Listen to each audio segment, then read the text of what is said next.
ko lang after niya mawala. Yung rosaryo ni Papa. Nag-aayos kami ng gamit niya after ng libing. Tahimik lang lahat sa bahay. Yung klase ng tahimik na parang ayaw mong gumalaw kasi baka bigla kang umiyak. Tapos sa drawer niya, may nakita akong lumang rosaryo. Hindi siya bago.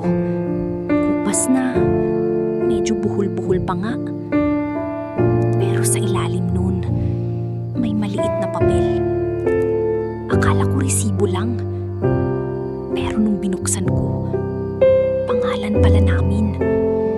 Pangalan ko, pangalan ng kapatid ko, pangalan ni Mama, pati pangalan ng mga apo niya. May mga check pa sa gilid. Parang listahan ng pinagdarasal niya araw-araw. Doon ko na-realize, hindi pala siya madaldal. Hindi siya yung tipo ng tatay na magsasabi ng mahal kita palagi. Pero araw-araw pala niya kaming dinadala kay Lord. Tahimik lang. Walang post. Walang drama. Walang announcement. Rosaryo lang. Papel lang. Panalangin lang.